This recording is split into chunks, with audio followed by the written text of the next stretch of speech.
Well, I appreciate you tuning into this short devotion. In the last devotion, we talked about faith, and the Bible tells us He's given to each one of us a measure of faith that He's planted within us.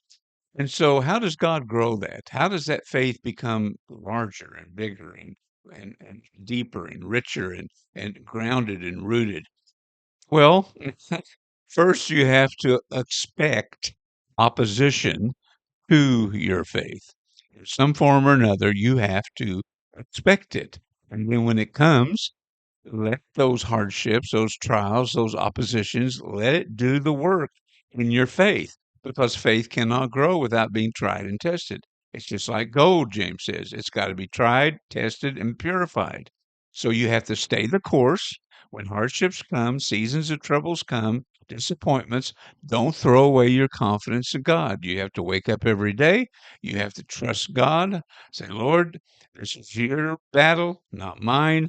And regardless of how you feel, regardless of the circumstances you find yourself in, you got to know, you've got to trust, you got to be confident in God the Father enough that at some point down the road, He promises to give you the victory and God will bring you through it. He promises to, and you will experience victory. All things do work together for good. And here's the result once you get into the season of victory. Because after you go through the hardship, in that victory, your faith will suddenly be grown deeper, richer, larger. And then when the next season of trials and hardships and disappointments come along, your now faith is a little richer and a little deeper. And you can now trust God a little better than you did the first time through the last hardship. And if you stay in that faith and that confidence and trust in God, then God brings you through another victory. And now your faith has even grown deeper and planted richer. And this repeats over and over and over again throughout our lives as followers of Christ until one day you have some rich, deep, solid faith and trust in God Almighty. And now you're able to reach out to your fellow man who has maybe weak faith and is struggling to encourage him to stay the course and trust God. But unfortunately, this doesn't happen with some. The hardship comes, their faith in God, starts to wane and fade, and they start questioning, what did I do wrong? What's going on here? What in the world? And so they automatically default to their feelings, and boom, they lose the battle. They lose the victory. And so here they go again. They got to go around, try to pass the test again. And they don't pass again. And so they just live this cycle of defeats. You know, they've taken the circumstances into their own hands and trust me, you're never going to win life's battles as a follower of Christ without God Almighty. That's why it's written in Hebrews 10:36. The writer says this. Now listen carefully. He says, "Do not, do not throw away your confidence." Why? Because it holds a great reward. You need to persevere, it says, so that after you have done the will of God, you will receive what God has promised.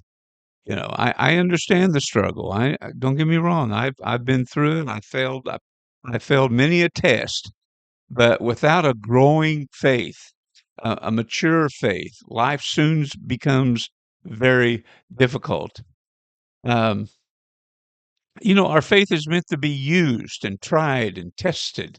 And friend, church is more than attendance. Being a disciple and follower of Christ is more than a ticket to heaven. It's church is more than a place where we go for a couple hours and hear about God. We live in a broken world, and the church, the body of faith, the body of believers, they're sent out into this broken world to join God in His redemptive work to save and rescue that broken world.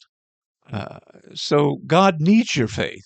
He needs your confidence in Him. He needs you to trust Him so He can finish His work on earth before the final judgment. Judgment. You know, our discipleship begins in baptism and it ends in action. We've got to start believing. We've got to start trusting God and not throwing away our confidence. So here's the deal. There's two reasons why I'm going to close with this. There's two reasons why complaining and doubt uh, shouldn't be a part of a believer's life. The faith that God has given us, measure of faith, has been granted by God not to be thrown away. And if you do throw away your confidence and you do doubt and you do end up in defeat and you don't persevere, then there's two devastating impacts of this. First, the world around us that is watching us Christians, the world doesn't take the church or the world doesn't take your faith seriously because they don't see your faith doing anything that really matters. They don't see your faith. So why should they want to follow Christ? Second, most of those who attend church are generally bored anyway. We're never challenged. Our faith is never challenged to believe that the same Jesus who fed 5,000 men with a little boy's lunch, how could he take my meager talent, my gifts, my measure of faith, and do something far more than we could ever imagine to go out and be his witness and to heal our broken communities? Something to think about today concerning faith. Till next time, may the Lord richly bless you.